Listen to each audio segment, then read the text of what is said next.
Okay, I'm gonna call this workshop to order. It is 10:12 a.m. on October 21st. It's a Monday morning. And I'm not sure I have to do roll call. I do? Okay, so Terry Warner is not here. Matthew McGovern? Here. Laura Fowler is not here. Mike McLeod? Here. Sam Houston? Here. And I'm Mayor Glaze. And do y'all want to do the pledges? Sure. Okay, let's all rise for the It's voting day. I pledge allegiance to the flag of the United States of America, and to the republic for which it stands, one nation, under God, indivisible, with liberty and justice for all. and the Texas. Honor the Texas flag. I Pledge allegiance to the Texas, one state, under God, one and indivisible. And then I will do the invocation. Dear gracious Heavenly Father, thank you, Lord, for this beautiful day and for the right and privilege to be able to vote in these great United States of America. Heavenly Father, as we go forward, learning about how to annex outlying neighborhoods and communities, please be with us and please help us to make right and just decisions. And Lord God, we do praise you and thank you for the gift of salvation. In Jesus' name, amen. Amen. Okay, so we don't have any public comments, but since it is a workshop, the audience will be allowed to make comments. But first, I wanted to introduce Javier. And he's taken Adrian's place, if you didn't already know. And he has his first task that Jared gave him was to develop this presentation on how the city can annex outlying neighborhoods. We've been asked about this in the last year or so, maybe more, how to do this, and so we're putting some thought into it. So I'm going to turn it over to Jared yeah, Javier is going to give both the presentation. He did a lot of research on this. The presentation materials you see here are adapted from TML, published this slideshow for a recent conference that they put on. We started building our own and realized, let's just use theirs, and we adapted some things to suit our needs. So anything on here, assume it came from us and not TML. And then if there's questions of fact or issues, we can reach back out to TML and get there. Yeah, so yeah, just like as Jared mentioned, it comes from TML. All the stuff on here is hypothetical situations. They're all, it's like a Harry Potter that they have sort of. And yeah, so let's get it started. So we're gonna be talking about ETJ annexations and development agreements and how to get our ETJs annexed to us, to the city limits.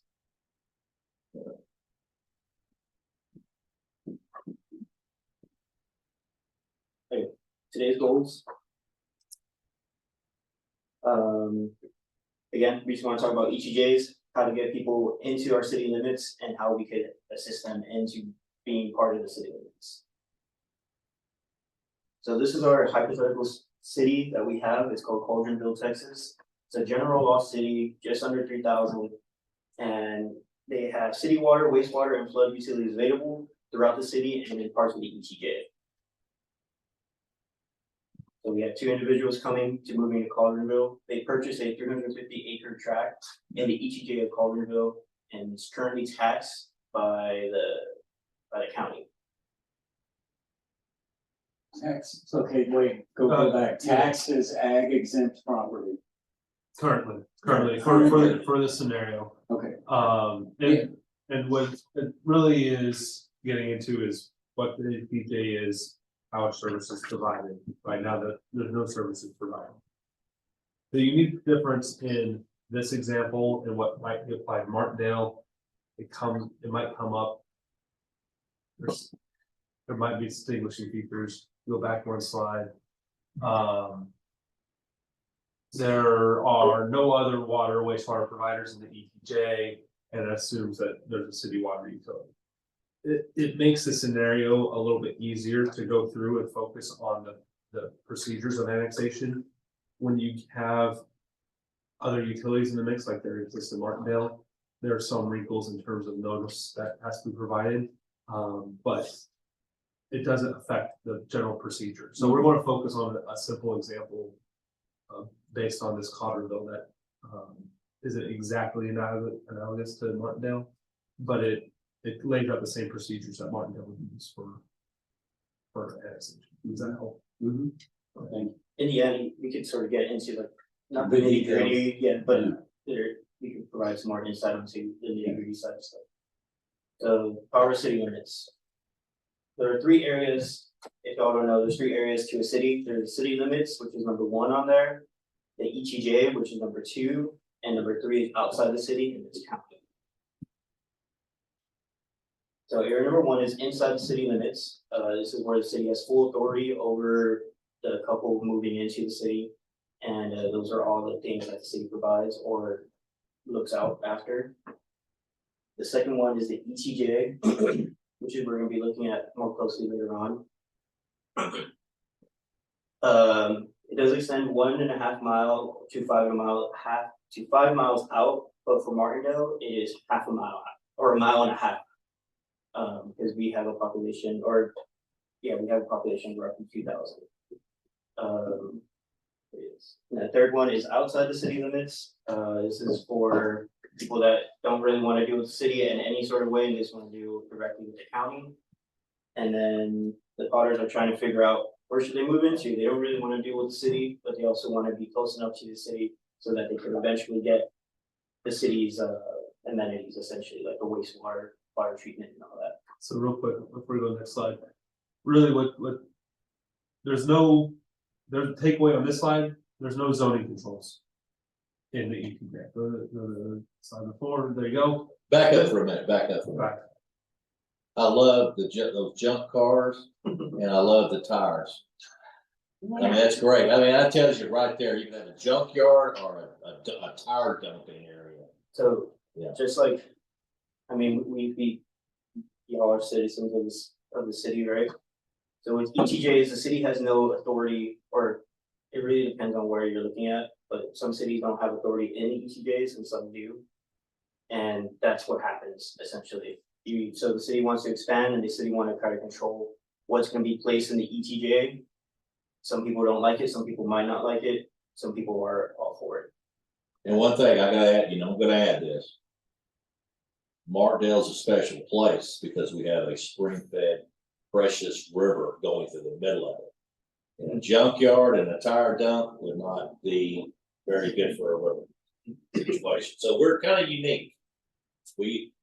Because I'll say this, the state sometimes lacks power or motivation to do the right things environmentally. So the city has to come in and take up the loose ends. I'll leave it at that. Yeah, so no use control, limited jurisdiction on safety. Well, yeah, I mean, one example of that I see now is out on Highway 80, there's a TCEQ permit sign, so I guess they're trying to build a concrete batch plant out there, right outside of our city limits, and that's something that's current, so that's a prime example of what's going on. Yep. In the ETJ within a stone's throw from our city limits, but the city has no control within a certain distance of the edge of the city limits into the ETJ and Martindale. This slide covers the authorities. So if you want to kind of go bullet by bullet. Yeah, Yeah. sorry. Okay. Skip this one here. So the big ones, subdivision and plating regulation, ETJ development agreements, and annexation. Those are the 3 big ones that cities attract or cities want to approach annexing different areas, or sort of like what ETJs are. The rest are municipal gas, electric, water, sewer utility systems, signs, nuances of within 5,000 feet, home rule or not home rule. Oh, well, yeah, we are. Home rule. No, we're not. Oh, no, we're general law. So really what this gets into is this is what we can do. What can the city do? Enforce plating restrictions and subdivision restrictions. Enforce or negotiate for development agreements, and then you can annex property, in the future, annex property that are. You have other ability to provide utility systems, regulate signage in the ETJ. If you're a home rule city, you get some additional policing powers that don't exist for a general law city like Martindale. We don't have those. And then you have water pollution control, cemeteries. It's very, very light regulation in the ETJ. Hang on, I just came up with a thought. Mr. City Manager and Assistant City Manager. If we got people to come in and we get above 5,000, how many people in general law, I mean, home rule, what do you? It's 10,000. Okay, so eventually, And then there's an election. so you'd have to say 10, and skip around, so. If the town does grow, we could become a home rule city, correct? Most cities choose to become home rule once they meet this factor. So as the area is growing, if the town survives and people come into our city limit, we could hit that 10,000 population mark. Then it could go to the next step as a home rule, which is another plus, but. That's many decades away. Cemeteries, does that mean putting in a new cemetery or pre-existing? Because we haven't explored the city regulation of cemeteries, I'm not sure what that reference is, so. And we do have cemeteries in our ETJ, we do have cemeteries in our city boundary. Nothing in our local ordinances creates regulations on that. My guess is that it would be some sort of enforcement of state statute or state requirement on the conduct of that activity, but nothing, Martindale doesn't do anything on those lines right now in any further discussion. Well, let me ask about the big one then, but the city now has no rules or regulations about subdivisions or plating in the ETJ because of, well, I thought Abbott just passed that law saying if someone that owns land in the ETJ. We'll get to it. Petition or elect to get out Let of them the get to it, ETJ. Sam, they're gonna get to it. We'll get to that. Okay, no, well, that Let- doesn't seem like. let that them get apply to it. me. Wouldn't apply to us here. No, it applies to everybody. So this is making this ETJ, when you're subject to regulatory authority in the ETJ, this is what it is. Whether somebody is in the ETJ or not is an issue we'll get to in future slides. Okay. So number 3, went over that one already. So this is the city chart authority. This is just going over the last couple slides about what they can do. And again, this is comprehensive and it's not like a say all. So keep that in mind when you're looking at this. Yeah, it's a quick comparison. So zoning, land use regulations, only inside the city limits. But this is how the subdivision plat looks inside our city limits. Again, this is a hypothetical, not exactly a particular area in Martindale. This is how it looks for a subdivision. And this is not in the city. So this is where you can see like the regulations and the ordinances go into play on the plat. So inside the city, outside the city. So in the end, the Potters make the choice of moving into the ETJ. They're close to the city amenities. They have the potential to access city utilities. They have no use restrictions, no city property taxes, because they still just get taxed by the county. And then again, they probably don't want city officials going around in the area, right?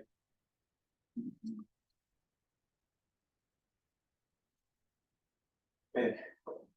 So this is so now the Potters, they want to do an Enchanted Hollow. This is what they want to do. You know, come up with a mixed use development, but they need water and wastewater utilities. Sound familiar? Mhm. To do their project. So now does the city have say into what happens over there, right? We have Mayor Snape. He is pro-development and pro-growth long-term and can be a sharp dealer. And they don't really, he wants to have the city move, or he wants to have that enchanted hall move in. They see as additional revenue and it could use the development.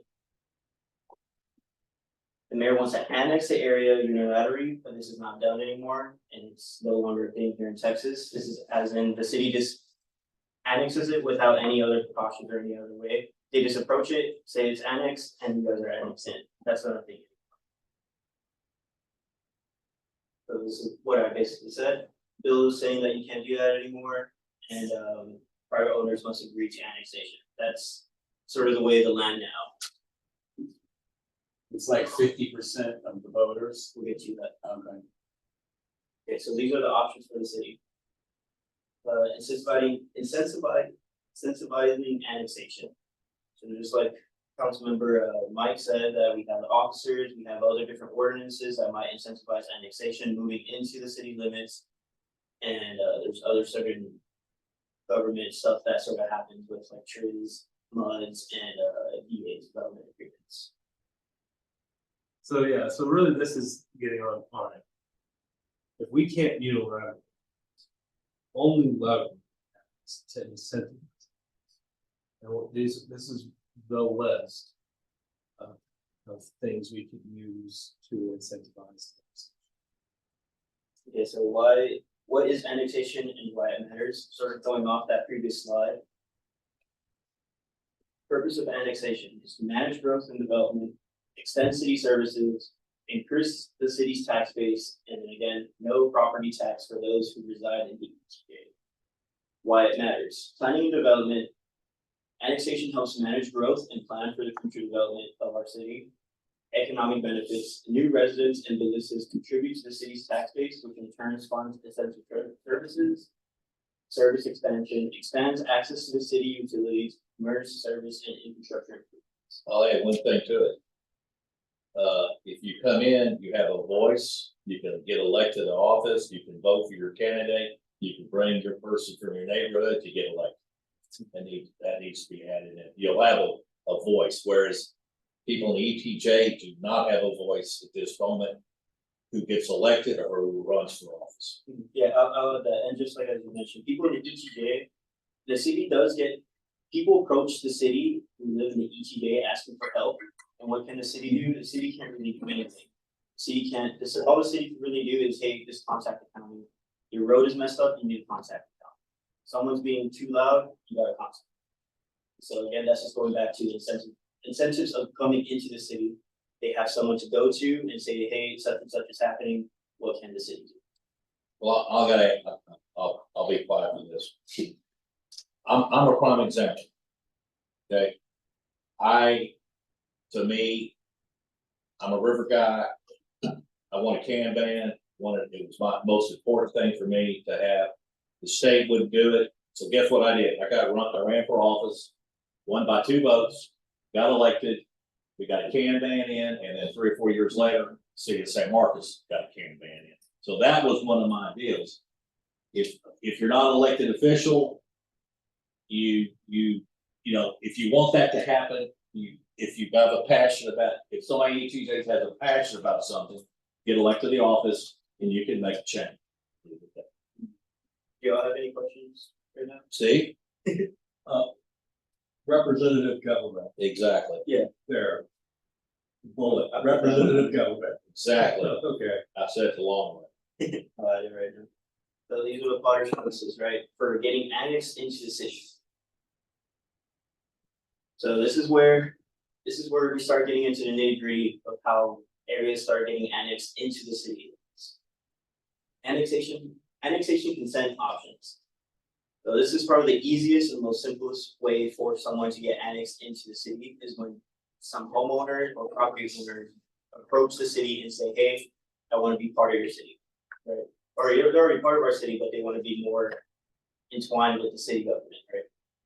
So voluntary annex, there needs to be a petition of less than 200 people or an election of more than 200 people, and then there can be development agreements. Continuing off this is the city may annex the property if the following is met. If it's located in our ETJ, if the area is taxed by agriculture, timber, or wildlife, the city needs to enter a development agreement with that property. So that it could ensure that that property is still gonna be whatever it is as an agricultural, timber, or wildlife. Can we go back to, okay. Development agreement. So again, that development agreement is only for if it's agricultural, timber, or wildlife. Question. Steph, when you say volunteer. I know this is a very localized item, but. If I have control of the adjacent property. To say, your city line, that I own it, I can volunteer to come in. And then the next property can volunteer to come in. Right, I go, ergo. So- Another thing I want y'all to keep in mind is that annexation in Texas, as it is right now, is, I don't wanna say the Wild West, but there's not a lot of case law on exactly how annexation works. Currently, from what I've seen right now in Texas, there's one other city annexing an area. And they, from what I've seen also, is that they are also sort of trying to figure out as it goes, like, how do we annex this area in?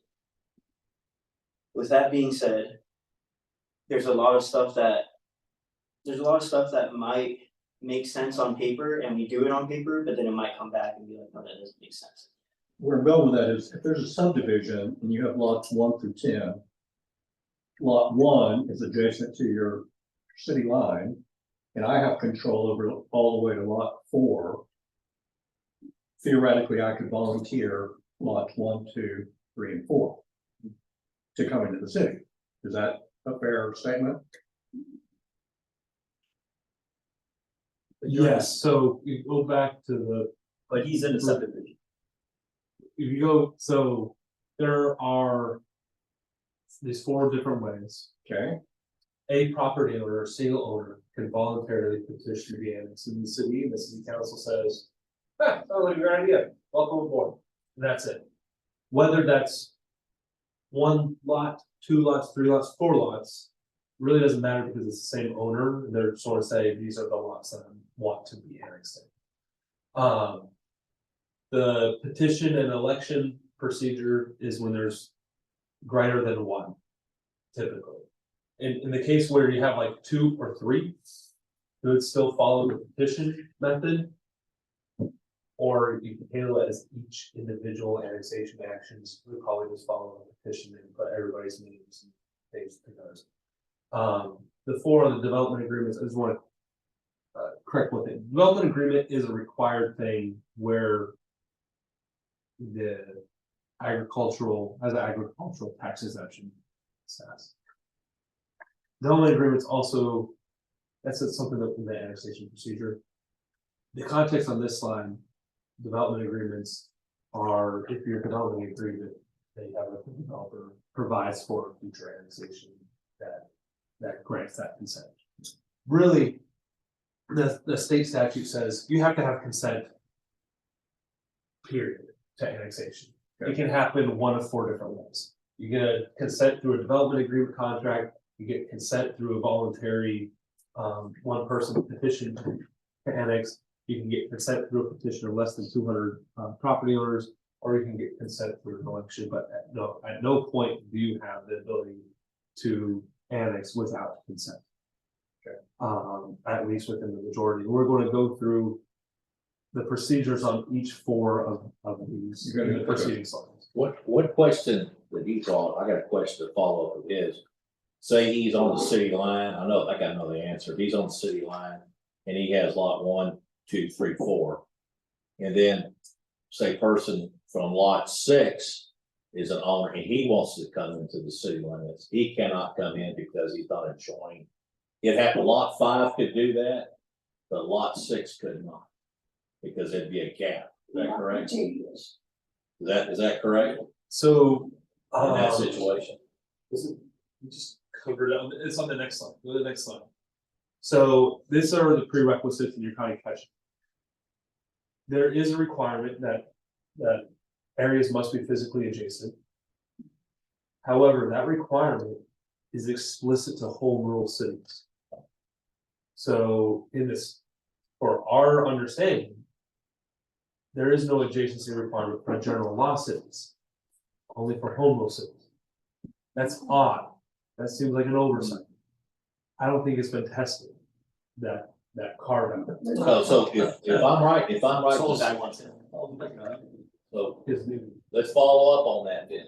So let me just, what you're saying is, it's questionable how it stands with state law, that his neighbor, lot 6, could skip and be another owner that wants to be in it. Is that correct?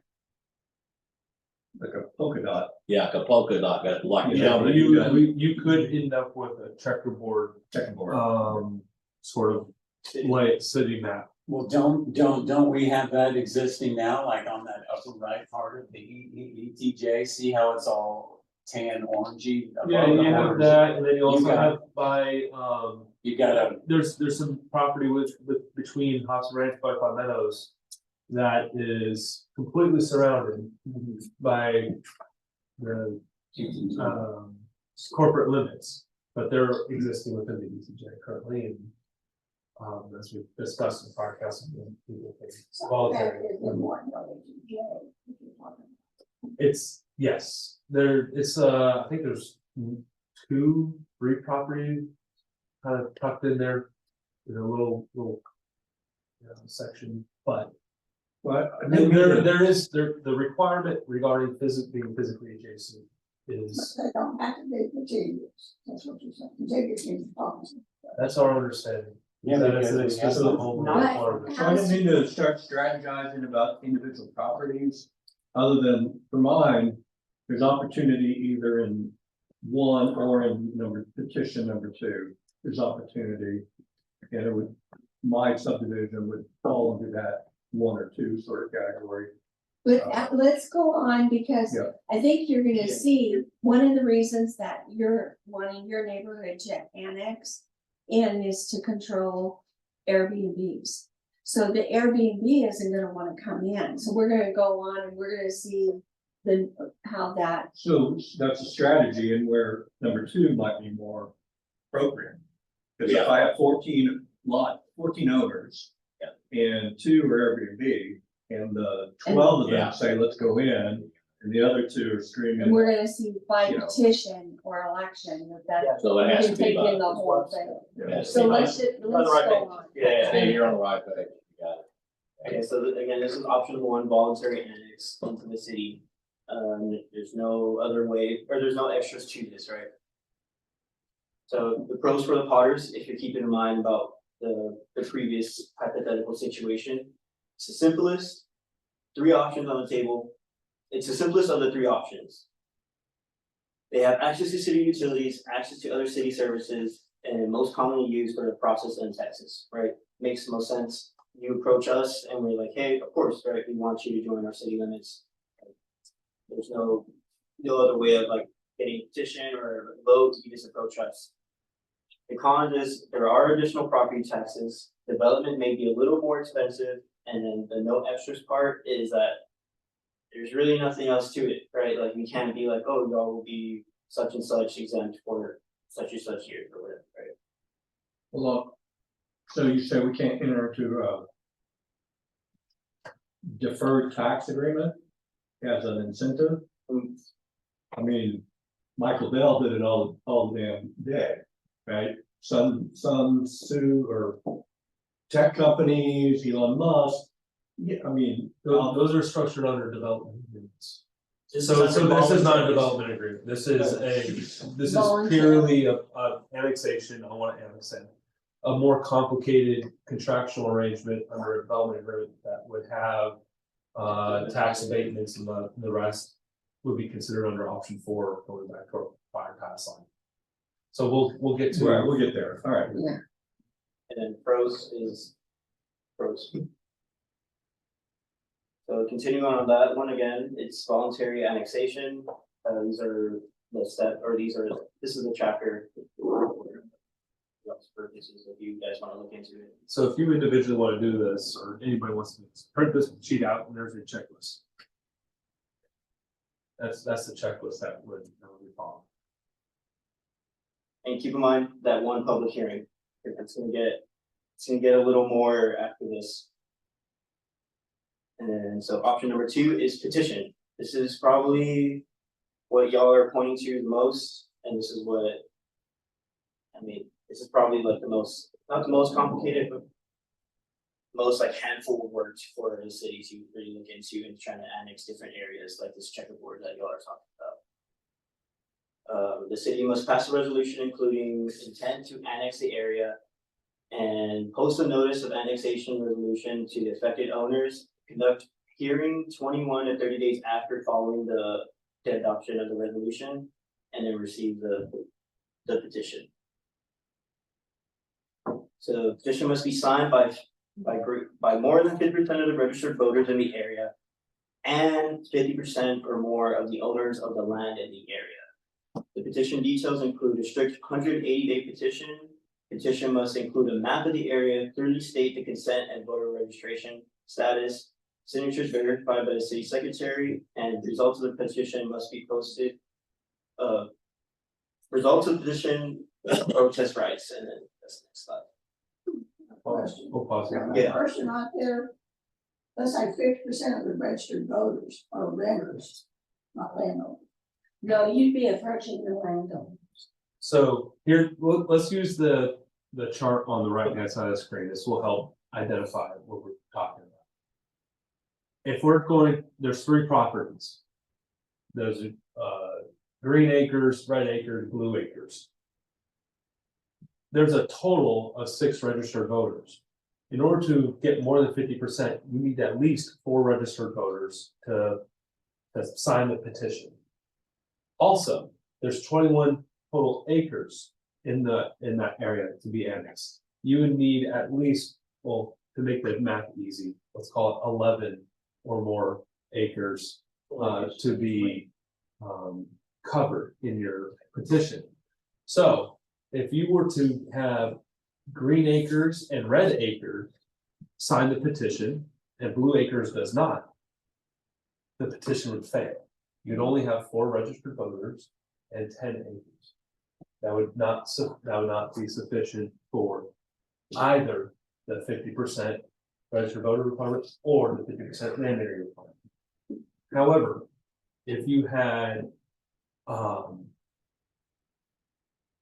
the red acres and blue acres sign the petition in favor of it, you would have only 3 registered voters, yet have 14 acres covered. It would still fail because you don't have the number of registered voters, even though you have the number of acres.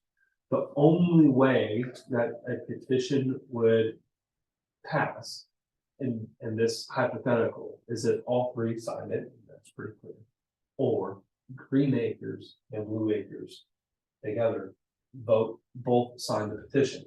That's where you have 50% or more of registered voters, having 5 of the 6, and you have greater than 50% of the land area. So the question, You have 16 of the 21. the question is, registered voters getting. What's that? What'd you say? But so registered voters, Could be renters. so that's a wrinkle that probably has scared people away is, all right, say Green Acres is a rental property.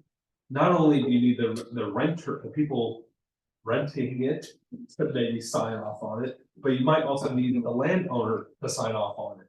That's a good legal question. And so it compounds the problem very quickly as you get into rental properties, because now you have the voter issue and the landowner issue.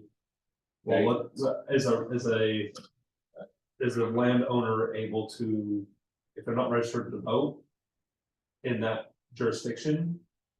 Here's my question. Here's a big question right here. In his situation, these Airbnb people do not live in Caldwell County. They're not registered to vote in Caldwell County, so can they still vote? That's the $1 million question. I would, so this is where we would have to get with our attorney and do it. And we would, when we go to if the city wanted to pass a resolution. It's That registered one side. voters We first have to at pass those it. addresses. It's not Potentially. registered What about voters. the ones that do not own the property in Colville County? They get the owner vote, they don't get the occupancy vote. This is a two-tiered voting system, Potentially, potentially occupancy and ownership. potentially. But what I get to, but God, what I get But where to, you are right now, that's where you're at.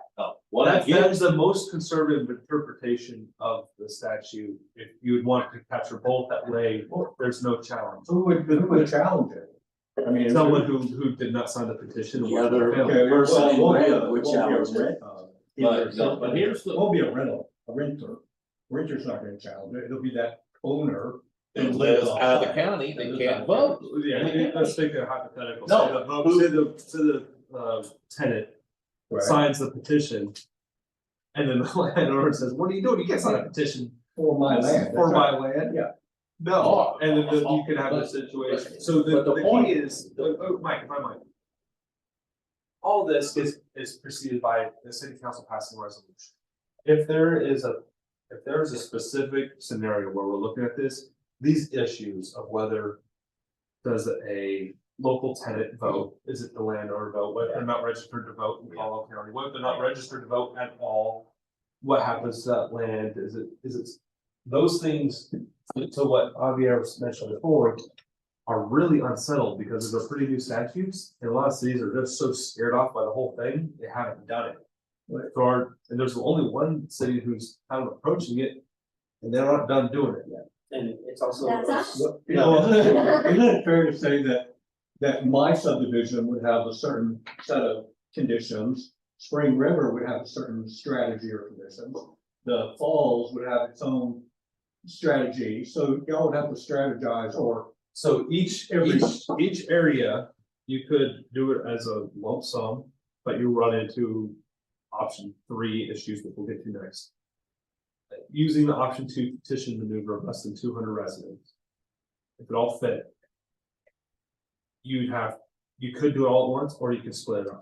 It's a resolution that's passed that includes the description of each service that the city will provide on or after the effective date of that annexation. So you could, in that resolution, make certain carve outs available to, this, we're going to provide you police. Here, we're not going to provide you police. I don't know. Hey, so you could make those. Let her speak. Go ahead, Ms. Harp, it's yours. Okay, going back to that slide with the red, blue, and green. Okay, let's see, on 4 acres, smallest acres. That you have an apartment complex or a trailer park, and you've got a whole bunch of renters in, 100, let's say. Okay, you're gonna have 100 of them voting, oh, yeah, let's vote to go into the city, and we're gonna get all this free stuff, they think. Okay, and the poor guy who owns that, all the people, the actual landowner is gonna be screwed. We don't have. So the way I see this whole apartment and renters, not short-term renters, but long-term renters. Is that since the city council has to adopt a resolution and that resolution has to be notified to all these different renters or homeowners or landowners or whatever.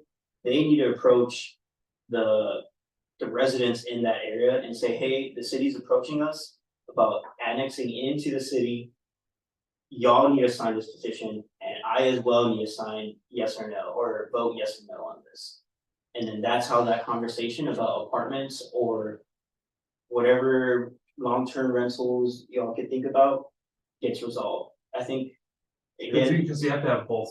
yeah, You still have to have the number of voters and the percentage of owners of land in there.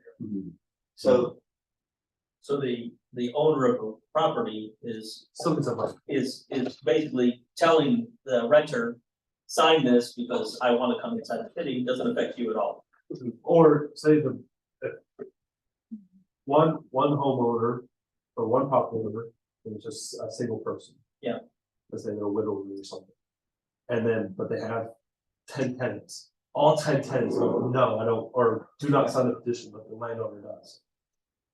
Well, if there's still enough registered voters. Yeah. In the area, over 50%. It works, as long as there's also 50% of landowners, so everybody gets a vote. In this, in some capacity. Now, you can vote with your acres, or you can vote with the number of voters, both sides of that matter. So going back to the example. Yeah. If you had on 6 acres, on Green Acre, you have 3 registered voters, on Red Acre, you have 1. Even if they pass it, there's not enough land ownership represented in here. So if you're on Green Acre, it's a couple who are renting a home, and then you have a 1 landowner. All 3 of them vote yes, it still wouldn't be sufficient in that example to pass. Let's say in this, the 2 voters, say Green Acre, it's 2 vote tenants, one homeowner. You have Red Acre, Blue Acre, and the tenants all vote yes. So you have at that point 5 registered voters. However, the owner of Green Acre does not. If the owner of Green Acre does not, then that 6 acres doesn't count, but you're still getting the more than 50% with Red Acre and Blue Acre. So Okay. it would still, even though the homeowner of Green Acre votes no, they're still, because they're getting lumped in with everybody, they're still getting pulled in. I get it. So each little neighborhood's gonna be totally different. That goes I mean, together. it's gonna be Totally extremely difficult to count votes. Yeah. In any annexation action of any significant size, which is why, going back, this voluntary procedure is far and away the most popular procedure that cities use. And the fact that the contiguous requirement doesn't seem to apply to the general law cities, you could have checkerboard annexation with that. What does that solve though? Yeah. If the people who are the bad actors Yeah. aren't in your checkerboard. Right. But this is something we can definitely evaluate the council can make a suggestion. Here's target area 1. Yep. Get an idea, we can get the registered voter list, and we have at least a ballpark idea what the mix would be. Yep. With regard to the property. Yep. And then make strategic decisions about how to approach whether smaller levels of annexation or greater levels of annexation. Yeah. Based upon conversations with the public, but at least have a ballpark idea of who do we need to get a hold of, and what are their status within. The other fun This wrinkle scenario. of this could be, say, a husband and wife own the property, right? I don't have that problem. And they split the vote. I don't have that problem. One votes yes, one votes no. Those are the sort of things that could. I had a I don't have a similar, problem. My wife owns the property. So. I had a similar story years ago. We were signing a petition about the motorboat, the 9.9 horsepower. Like jets, we were concerned about jet skis going on down the river. And I had a petition to sign off the people that lived on the lake above the dam. Almost everyone signed it except for the culverts. And Sandra was there and her husband was there. And I was talking about, there's a possibility of having a jet ski going 60 miles an hour. And the old guy said, I don't want any regulation on that river and everything, blah, blah, blah. I'm not gonna sign that. And then Sandra says, she thought about it real quick. She said, I'll sign it. So she signed it. So I got a household, so it went down. So he was the only one against it. So I think in So this case, where it's not an election, it's a petition, you could have those things masked over. Because we're just counting signatures. And Yeah. We got the signature. Yeah. It counts. Now, if we get to option 3, the election, I think that's where. Yeah, let's go to. Okay, option 3, election. This is probably the most complicated and most strenuous option for the city. So just like for election, it has to be 200 plus residents in an area that we want to annex. The city not could, but should pass a resolution, again, post a notice of annexation and conduct hearings. For this one, there's a total of, for the petition one, it's a total of 3 hearings, one during the initial resolution area, another one before the petition gets sent out, and then a third one at the end after the petition has been signed and after it has been finalized. And that petition is for the city to give their inputs on how, if the city members want that area to be annexed in. On this one, it's a total of 5. So conduct hearings, the first hearing is 21 to 30 days after the resolution. Second hearing is 31 to 90 days after the resolution. And then landowner consent, this is where we get back into the 50% or less than 50%. Petition signed by 50% or more of the landowners if the area is registered. If area's registered voters do not also own more than 50% of the land. And it follows the same time frame as the 180-day petition. So if we could call an election, and they could, after calling the election, or calling it through this method, you could still get this process to work. So there's also the inverse. After you have 50% or more sign a petition and cancel the election. Then called an election, held on the first uniform date on or after the 90th day of following the resolution adoption. Residents of the area may vote in the election. And then the protest of the petition due before the election date, signed by 50% or more of the number of voters in the most recent city election, and then no annexation before citywide voter approval at separate election.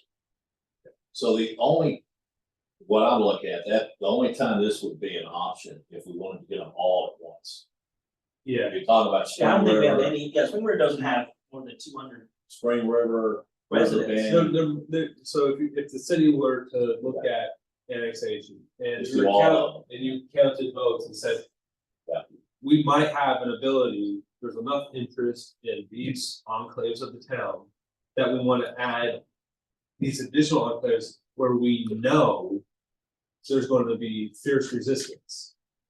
But if you're unanimous across the board everywhere else, and you can get the acreage of landowners to sign petitions as the landowners sign up for this, and you have the number of voters, you could hit those 50% thresholds and claw in enclaves that you know are highly resistant.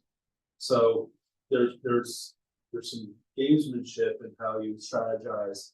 Do I go this enclave, that enclave, to that enclave, and you get this little checkerboard of enclaves?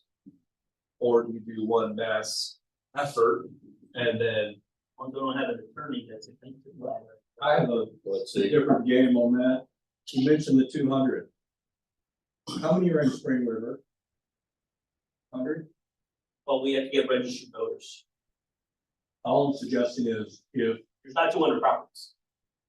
if our threshold is under 200 for method 2, then River Bend and Spring River, and then we Dawn's Fish Camp. Yep. So you would, and he would go kicking and screaming. But Texas State, They'd lawyer up. well, Texas State, Dawn's Fish Camp, Spring River, River Bend. Under 200, but then you would, if it happened, you would instantly have control over your tubing industry. Yes. Oh, you talking That's the about, plan, and we understand Yeah, that, the okay. issue is they own a disproportionate amount of acreage in that area. Don's, Spring River, doesn't Dawn. Don's on the lot. Don owns, Spring River. over 40 acres. Spring River. Yes, but again, it's equal rated, so each of those lots are, roughly a third of an acre. Okay. So you're talking about 120 lots to his. Basically, you need the whole Spring River to go against his land square footage. That's a wrinkle that we have to do the Yeah. analysis on, Well, right? is to right, but go and River look at- Bend, we've got a half a mile of land, the actual HOA. Yep. Owns the strip of land, and then the homeowners on River Bend. We have work to do, you're absolutely right. Yeah, we've already thought about that, yeah, I'm on the same page as you are, yes. But We have to know how many, each of these sections, what's the if we want to bridge that, you know, that gap and collect that middle area, we've got to see Yeah, it's what's the What threshold farm over plan? here? Yeah. Yeah, how high do we have to be over 50% here? You know, because we know inherently they're gonna go against it. But my question is, two questions. Option three, we go for if we're gonna put this much effort, let's go for the gusto. If there's people that would support it in those two neighborhoods, you know, San Marcos River Ranch, It goes Falls, past 200. yeah. I mean, all at once, like one huge blanket. It pushes you into All- option three. Oh, that's what I'm saying, that's what I'm getting to, Okay. option three. Yeah. A big blanket of all, if we're gonna go for all this.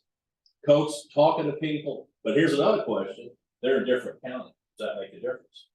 That goes. The There- county, there's some So additional notice requirements. you're talking Who's about gonna But the process remains the same. San Marcos River Ranch and the Falls.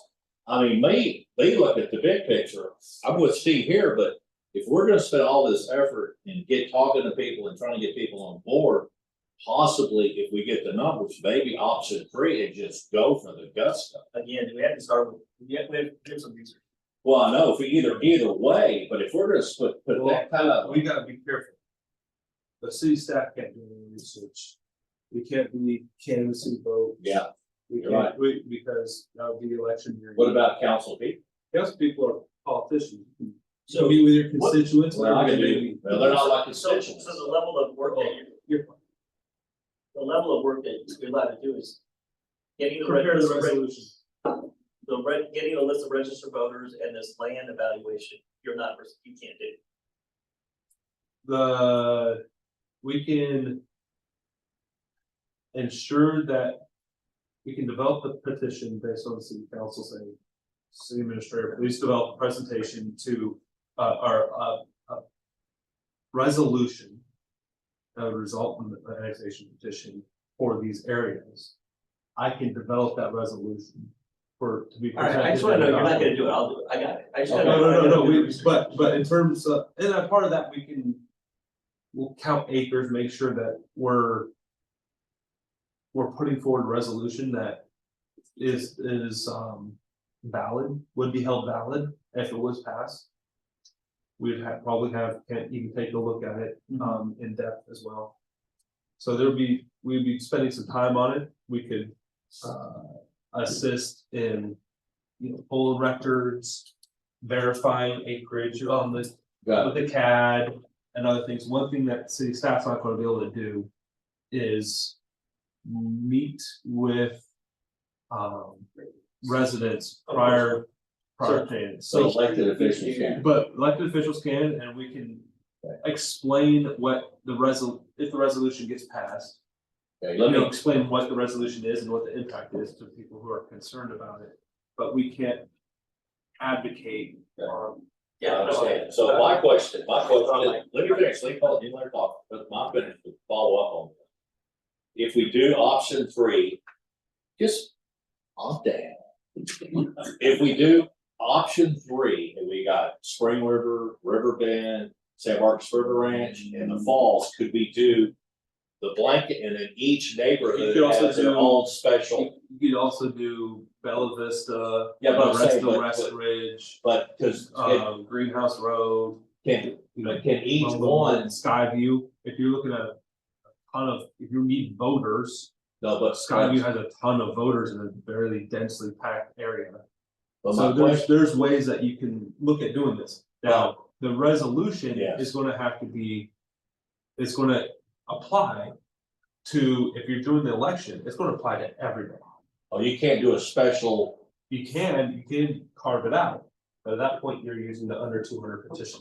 what I'm saying is if you do the blanket, because your neighborhood and the Falls are gonna have different issues, or San Marcos River Ranch are gonna have different issues than you guys.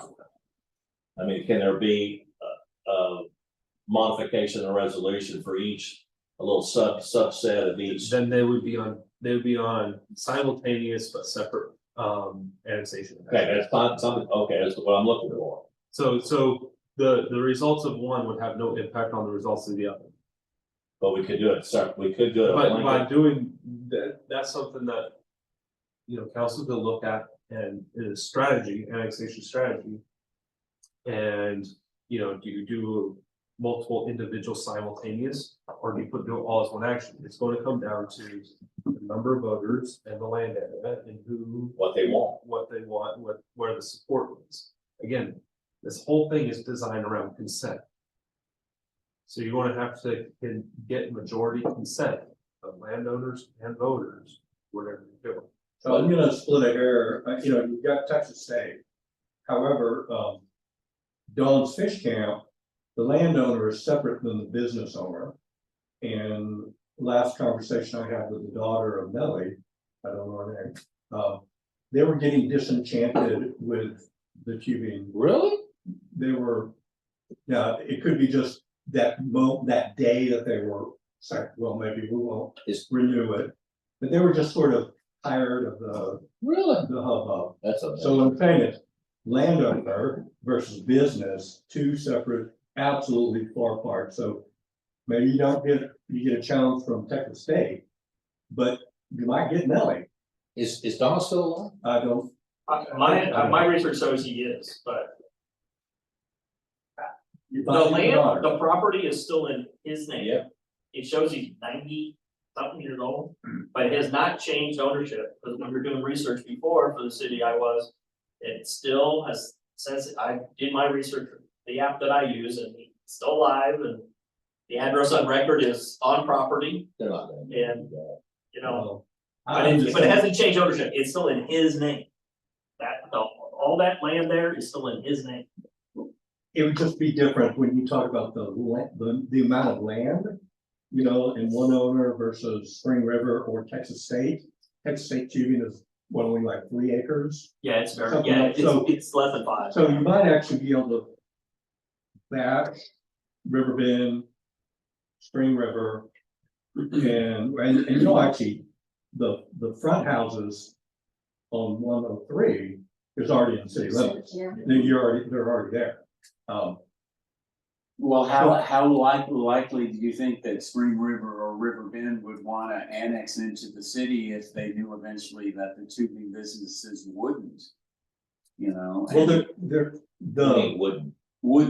wouldn't want to be annexed into the city, and then you may not like that because there would be no regulation of these tubing businesses that are right adjacent to you. They're not regulated. right. Well, there are, when you talk about incentivizing,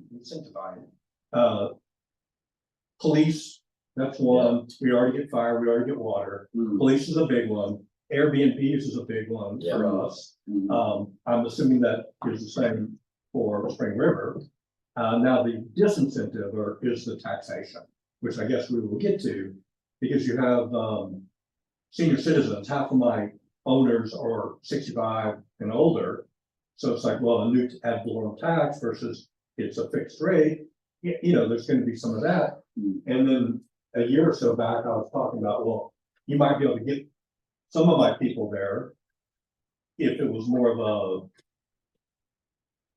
prorated, annually, like 20%, or 50, some sort of proration where they could ease into the total taxation.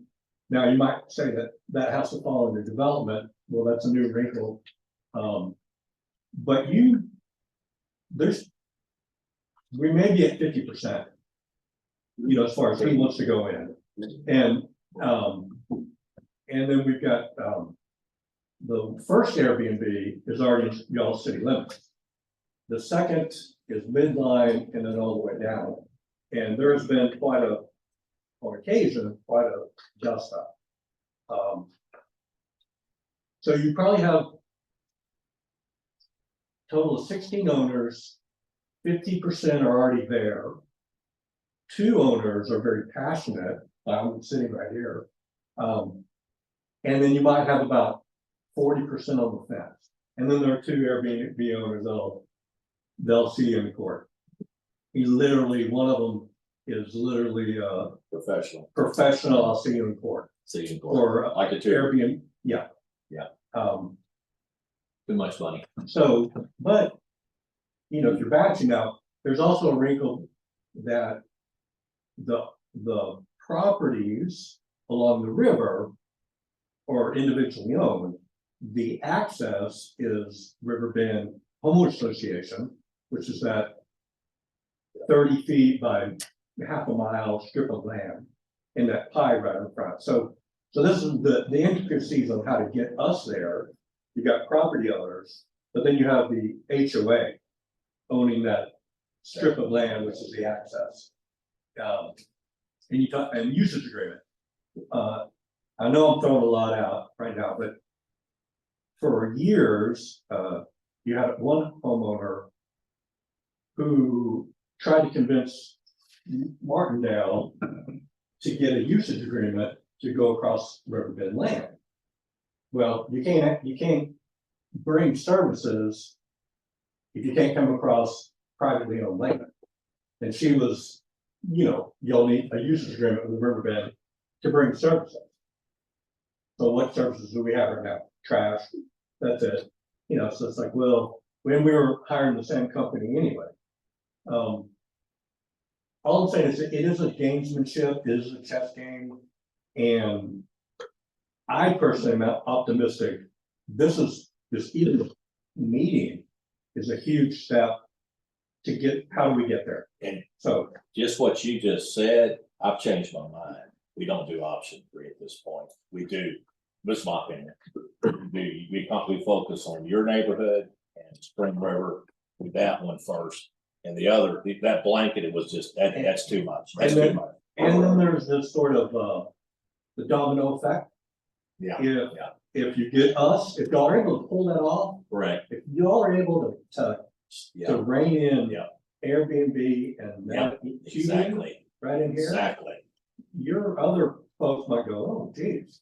Especially they start having problems. Right. And mark my words, the falls will have a problem. But the Airbnb and the tubing industry is monstrous. It is 98% of the hell. Yep. And if y'all can figure that out up here, you probably get most of my people.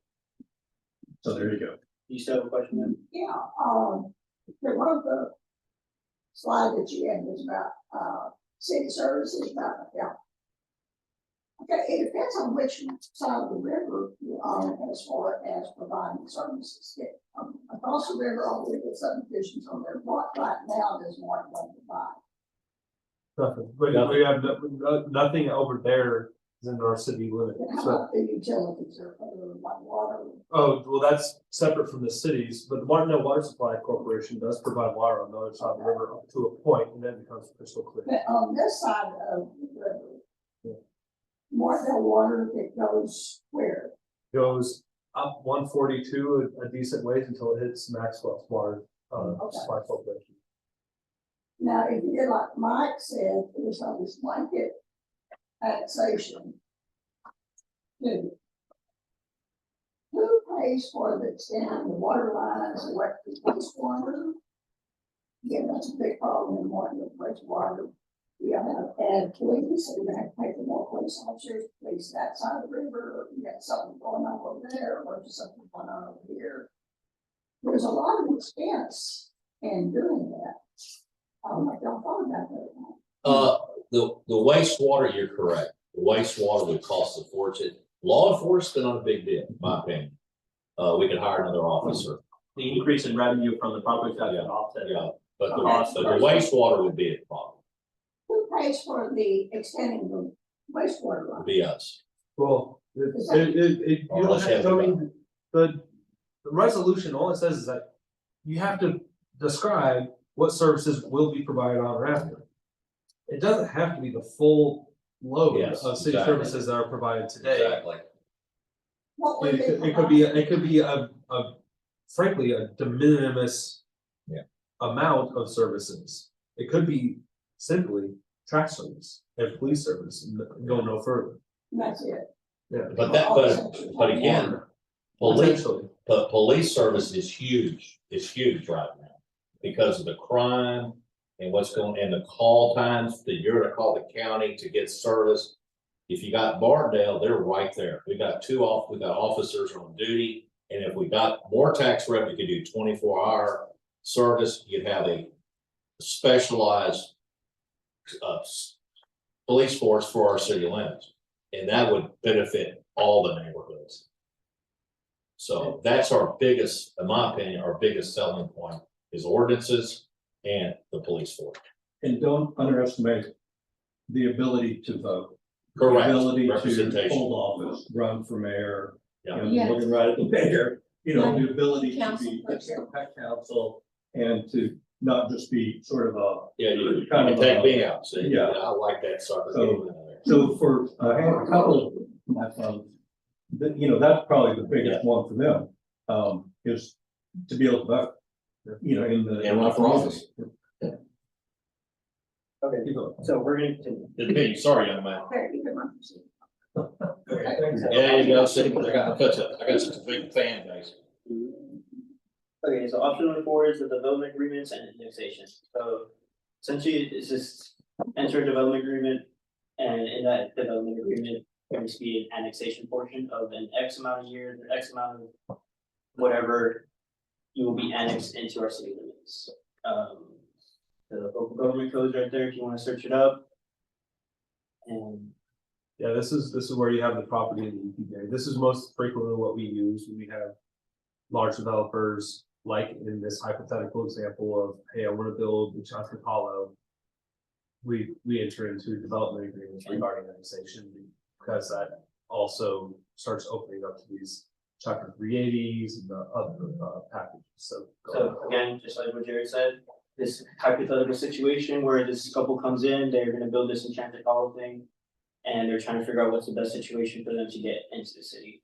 Their best situation is option number 4, because it's a development agreement. They're gonna develop the enchanted hollow and eventually get annexed into the city. Okay, and the city says we'll extend the water and wastewater lines, because That, that's what the city's done. well, this isn't a hypothetical, this is like, oh, they come into agreement, what's in the agreement, what kind of things could be in an agreement is an extension of water service lines and other things. Like the city could, this is just. And also, we simplified this example somewhat from its original. In its original, this was a home rule city. In its original, it was not only was a home rule city, but also had an economic development corporation that's funded through sales tax. The economic development corporation can fund through their use of the sales tax the extension of water and wastewater lines. And so that's where some of these features is an example. It likely would not be something that would be feasible for Martindale to do. But these are sort of things that can happen under. So there's some other annexation options. These are sort of like, I wanna say like sort of like not backdoorsy, but just ways that wouldn't really make sense for the city of Martindale to do. So they're enclaves, and most of these are in relation into home rule or home rule cities. We have used section 43.013 navigable stream to annex the entire river Yeah. to the opposite bank. But we have not done these other things.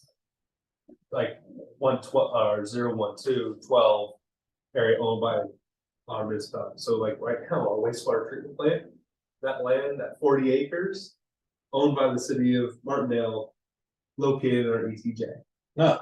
We We could should use, put that we in. could use this, one of these consent exempt annexation areas to bring that in. That 43012 has also been something that we have dangled out to potential landowners, developers, and saying, if you make this part of your project, have us have a share, we can annex the area using this consent annexation where that might be needed. Most of the times, that's not going to be necessary because they can just voluntarily annex themselves anyway. But there might be a situation where that annexation could be contested in some manner where, you know, make us a partner, maybe do a consent exempt annexation. I had a question about that because when we were talking about Skull Bridge and making it enforceable or conducive to having people stay there, we looked up that old ordinance that was enacted many years ago that said that the police had jurisdiction on Guadalupe County side for a certain amount of acreage from the bridge down to the river. And I don't know if that has even been enforced or considered or recognized, or do those landowners on the Guadalupe side actually know that that ordinance says that these police from Martindale can enforce rules and because it's in their jurisdiction based on this ordinance. What traction or realization do we even have currently with that ordinance, or even a realization that it's in effect? And how do those landowners know that? I think the annexation ends at the water's boundary, more or less. That's a great So, boundary. so Great. it doesn't extend onto the shore, you know, so if you have Yeah. people on the opposite shore drinking beer. Yep. And Put the tent up. having a concert. Yep. Let's say Float Fest 2.0 happens right on the other We side of don't Skull know. Bridge. We did the first time. There's nothing that we can do You're right.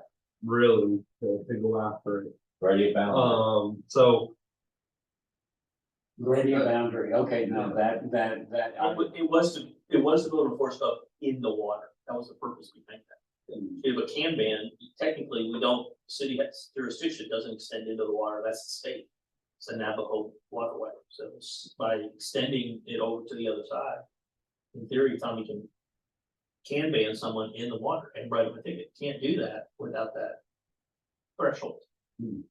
So the council did good. You'd almost have to be in a canoe or a boat though, and the police force would in order to enforce that, because you can't go. Well, Sam, Make it- the bottom line is hypothetical here. Tommy's been doing it for several years. He's only given a handful of tickets out for a can ban. And most people see the blue uniform, they're gonna back off. And they say, you can't have a can, it's all about education. And most people are complying, give our chief credit. Somebody doesn't comply and sinks a can, guess what? You're gonna get a ticket. They get a ticket. And actually, the chief waited an hour and a half over there by Skulls till the guy came out of the river. And he gave him a ticket. So that, it's working, you know, it's working, so. Okay. Great, very good one. So these are procedures for following these consent exempt annexation areas. Started with a petition for the petition, my bad. You gotta give a written notice to the area getting annexed. We got 2 public hearings between the 40 and 20 days before the execution of proceedings. And that's where we annex the area essentially. And then complete the annexation within 90 days of adopting the ordinance and service plan areas. And these are the most common ones, area owned by a type A city, strategic partnership, and right of way. Legal purpose, city may use consent procedures for applying zoning, planning, health, and safety ordinances. These are limited to home rule cities over 200, doesn't apply to us. City must prepare a report or regulatory plan published before 10 days before the hearing, hold 2 public hearings between 40 and 20 days before the initial, and annex area full purpose within 3 years of the limited purpose annexation. And then post annexation requirements. So out of those 4 options or 5, essentially, this is what we have to do after. And majority of it is just letting state officials knows, and state officials know about annexing the area, and letting corporations know, like you'll have to let water supply know, you'll have to let San Marcos ISD know because they're a school district, and it's just letting different individuals know And about. tubing operators don't. There's a business. So there's that. And then, so city map updates, maps must be immediately updated following the annexation or disannexation. Cities must maintain easily accessible map of the boundaries of ETJ. And then, of course, annexation does not expand the ETJs. So if we were to annex an area, our ETJ does not expand. And to begin with, it would be a little hard, because we have to have San Marcos ETJ coming in, and other ETJs around us. And that's also just because of what was passed in this past legislation, where they're sort of going against. So their hope is in 40, 50 years, the boundaries are eventually will extinguish. Either annexation actions or that people want to remove themselves. So they didn't have the votes to remove ETJs completely. So, and they made it so it practically is moved completely in a number of years. And that's something I'll have to do. I'll do my research on. I'll probably find the committee hearing about them talking about what is it, SB 2039? I could find the committee hearing and find the part where they start talking about 2038. 2038. Okay, this has to do with smart. And Martindale CTJ, north of Highway. Yep. Okay. How far does it extend? And that city It's a limits- half mile from the city limits. So it's basically a half mile plus 300 feet. So I think it's only 300 feet from Is the it smart? smart rural. And that was one where there was a potential development agreement, and there was some that one property covered both San Marcos and Martindale UPJ. And we're thinking of how do you come in the city limits? You can't annex land that's not in your ETJ. You can't, especially not annex land that's in another city's ETJ. And so that's where some of these consent annexation. I went to exemptions- the original planning and zoning meeting that someone was had when they were going to annex all of one, ETJ, smart. So hang on, let me cook my brain. So ETJs are now fixed. And you can, as a city can grow, you can take up all your ETJ and then that's it? Yep. You're dead, or well, You're you're dead. essentially dead. Until you get, but people can voluntarily annex themselves in the ETJ and voluntarily annex them as a city. But basically, it just puts a steel belt, iron wall around cities and say, you shall not grow any further. Thank you, Senate. And data set. I'm dumbfounded because like the smart terminal and so on and so on, you say, well, landowners can voluntarily come into the city for services and quid pro quo and this or that. But so on the edge of your boundary, you can have that pig farm, that tire shop, that mountain of tires, toxic waste, and well, that's just asinine, and nobody will do anything about it. Well, the state. You know, So nobody- And the counties have no zoning, really no zoning Or authority. ordinances ability. So, land use control. So what it's really intended to create. My understanding is, my interpretation, the rights of property owners to do what they want on their property because they own it and nobody can interfere with it. Not a city, not a county, no. And- Plus the state's been battling Austin for years. It's all Oh, about yeah, and Austin. then this is all about, you know, the big four cities. Yeah. Houston, San Antonio, Fort Worth, Austin, Dallas, I guess 5. And, you know, they're going out and having special rules and things that had a different political. Responsive to a political agenda that was not reflected in the standards. And to go based off that, there's certain restrictions that the city of Houston has on annexation and expanding. That nobody else has. Yeah, that nobody else has. So, and to sum it up, really, is that state is trying to control how cities are managed or expand, really. And this is one of their precautions or one of their ways of. Control. Yeah, and the way I sort of see it, it's like sort of like a chastity belt around the city. They're putting a chastity belt around what's the city can expand or can't expand. You can reproduce. Yeah, exactly that. So just to continue with this is the summary. This is what we sort of put, and these are just the quick bullet points on what needs to get done to get annexed in.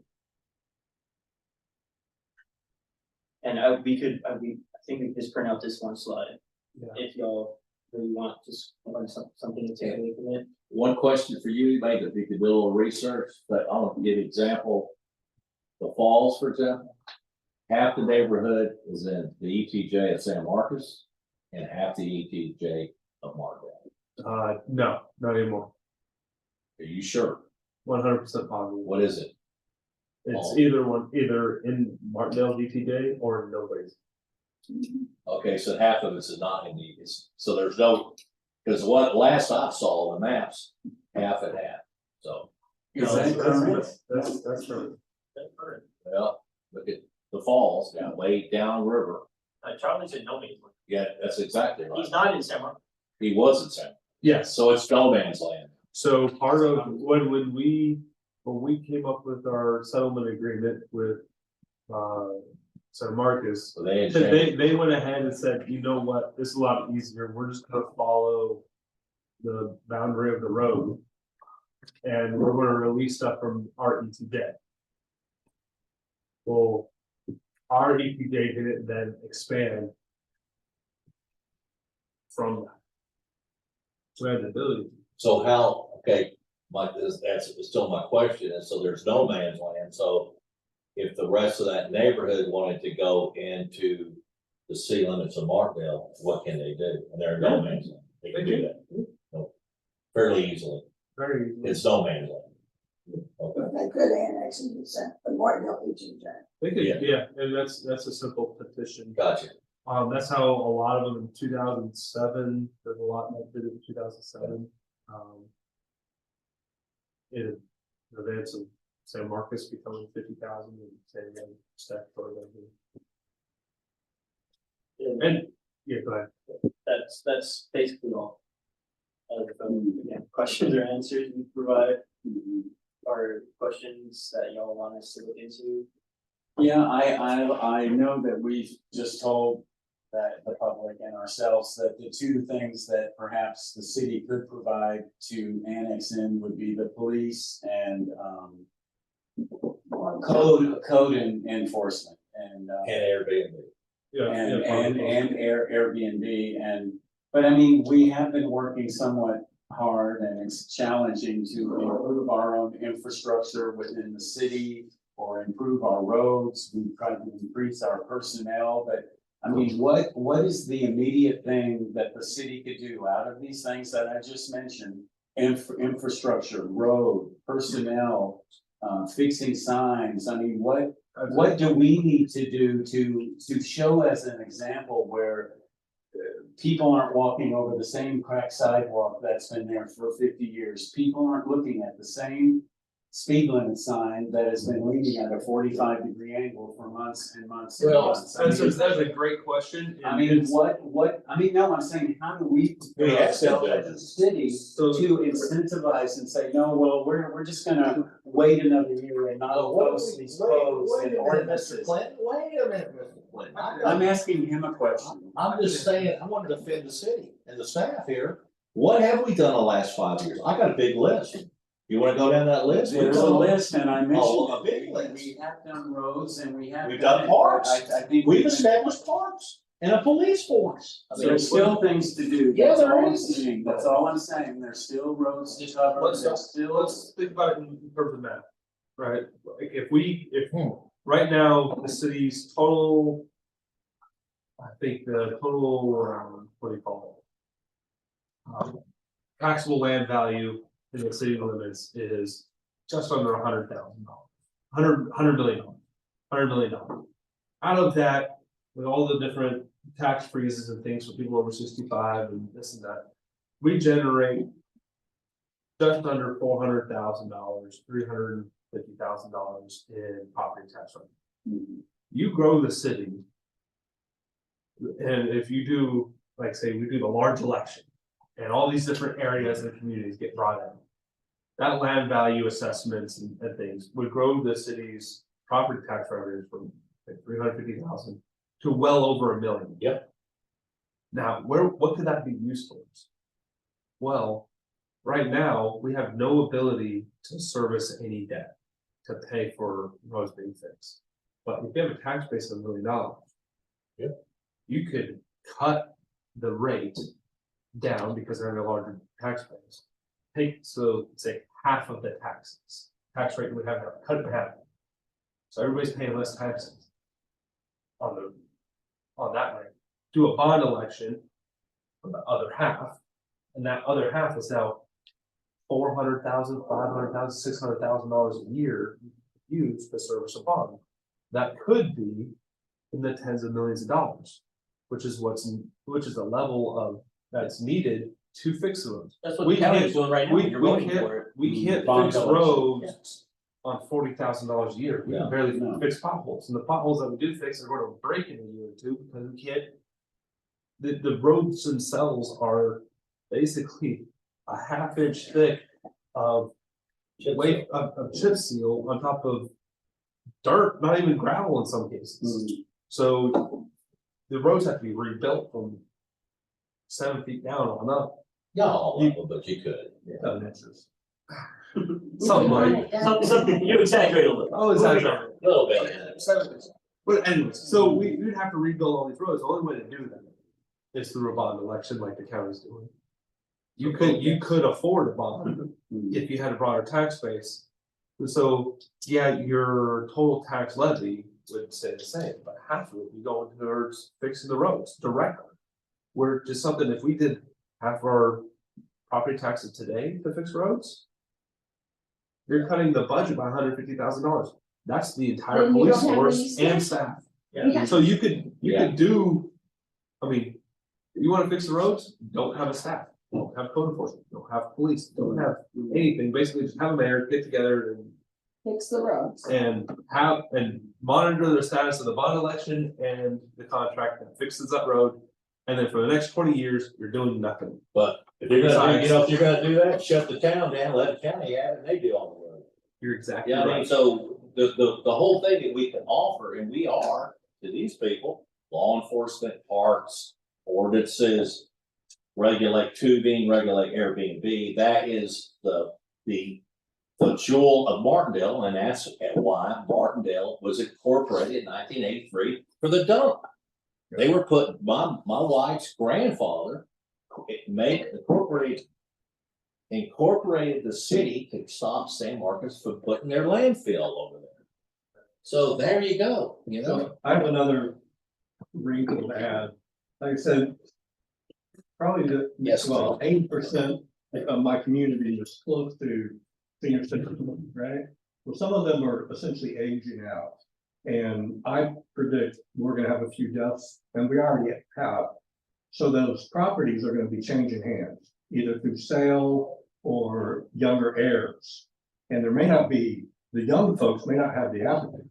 Yeah. For, for Right. whereas a senior citizen might say, well, it doesn't hurt me too badly on taxes, I'll go ahead and do it, because I want a quiet neighborhood. Whereas if another house tips, that might go Airbnb, we're working on our bylaws right now, in the state up into, the HOA bylaws about what you can do with Airbnbs and all that kind of stuff, all that. So that's a big one. But if y'all wait too long, Yeah. it may, we could have several properties Yeah, turn. yeah, we gotta get it. I think if I were the city council, I'd look at doing the May election Or as, as like the time period to Yeah. do this and working backward from there. for his annexation, For organization, and then working backward from there. I think there was a. where the ordinance. If we, that's gonna be the longest period of time. So you would have.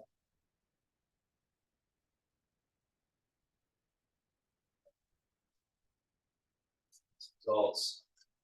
So call election 90th day, you have to do it 90 days in advance, it's your resolution. You need 120 days. Following a petition, 180 days to get you probably want a good. Yeah, you want at least 120, 150 days before this, so that you're 4 or 5 months at a minimum. That puts you January, December, if you wanna have an election on it. Now, the thing with an election is if it fails, you don't get to try again for another 3 years. Well, your option two for Spring River and River Bend may be more palatable for those folks. And I'll go, we haven't talked about taxation. They're going to want to know hard numbers. If my place is, let's say the CAD's got it at, I don't know, 600,000. Well, what is that hard number? Well, to go in, It's $300 per $100,000 in valuation. so that's $1,800. Well, Well, whatever you're, yeah, because then you get your deductions. So for based upon most- your age, if stuff like most, that. most So folks are going to probably that neighborhood are between 4, 6, 8, somewhere in that range. You're going to be somewhere close to $2,000 for most folks, 1,000 on the low end. That'd be probably 1,500 on the low end. And let me get this straight, that the senior citizen is voluntary, like to get that, right? I think they file a form with the county. Well, no, With the cap. I mean, the taxing entity can choose to give it or not choose to give it. We've already given it, so we've. City of Martindale, okay. City of Martindale has already passed the tax freeze availability and many of our current residents take. And so what would a person coming in, are you telling me there would be no additional tax if they have a senior citizen? I doubt that would be the case. Well, that's- All the tax freeze does is it limits the valuation for tax purposes. And so you pay the same flat tax going forward, even though the values are going up. Well, that's what I'm saying. But if someone is not subject to a city's tax and they come in. Yep. Likely what would happen is it'd be subject to whatever the tax appraisal value is. Does the county give a 65? Yes, It may be the case where the cities would, tax rate would be adopted against what is already frozen. That's because for all taxable purposes. So, Say that all again. right. Their home is, for tax purposes, only $400,000 in valuation. And the county has frozen it, and that's where it's frozen that valuation. Each year, now would be assessed at 600,000, but it's still frozen to 400 level because they're over 65. Right. If the city came in, my assumption would be, we'd have to find out for a fact, but it would make sense to me that we would fall, my tax rate would be applied at the 400,000 mark, not the 600,000. CAD's not going to want to maintain different valuations for different. But tax it would be at the lower value, but it would Yes. still be taxed. They'd still be taxed. So if you're paying 4,000 now, maybe 4,800, 4,200, there's gonna be something, but it'll be at that original locked in rate. It's whatever for appraisal purposes, the tax rates are being based on. Well, that's a big one right there, because, I didn't know if it would go away, but you're saying, let's say my homestead has it at 400. The current value is 600. I don't have but the homestead is at 400. You're saying the new city tax rate would be at 400. Most likely, is my understanding. So that most likely, that is what I'm talking about. We need hard information of what it will mean.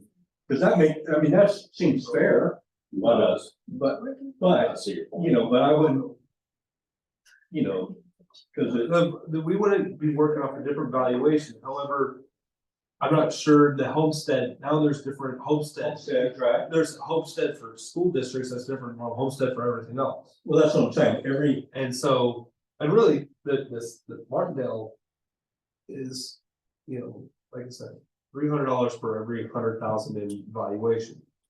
Which is very different than what the school district is, which is like $1,000 per 100,000 in valuation.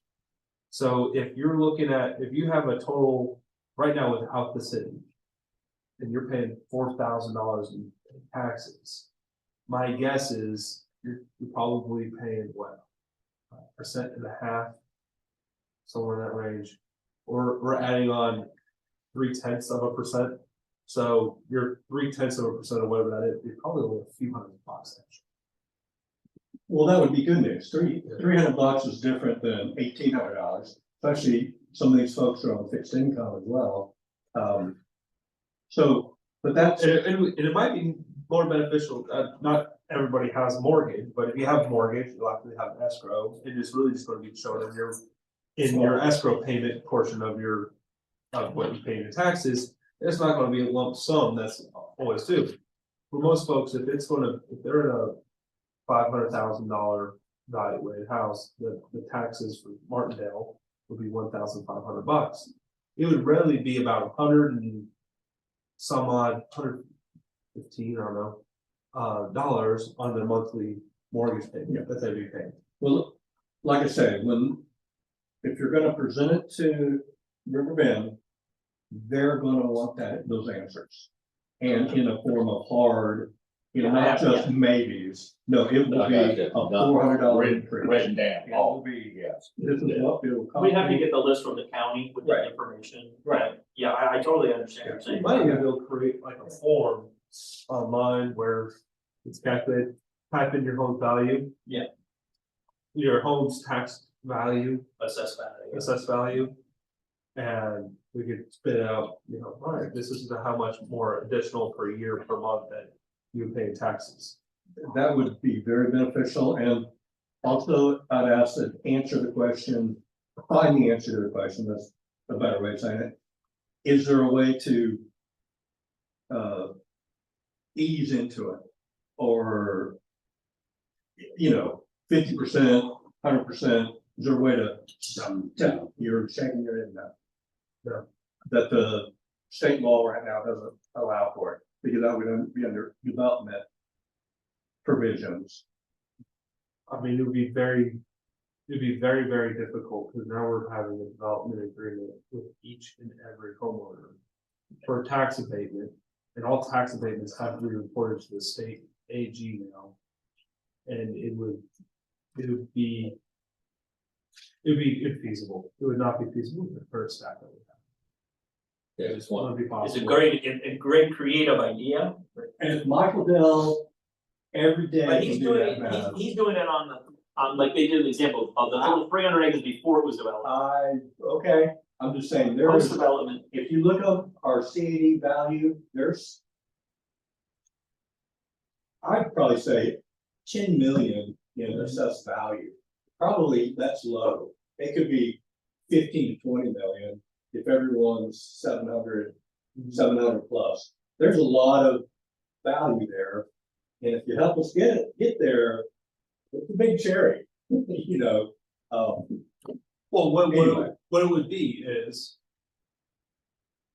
a thought that could be made in the resolution saying, if this passes, if the annexation is approved, the city will immediately issue a bond election, and that would be paid for like 50%.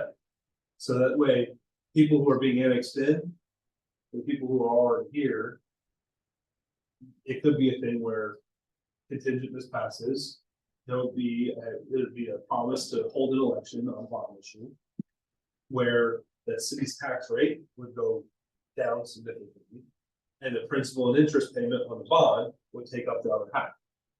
So that way, there's a very direct investment into the art infrastructure of the community.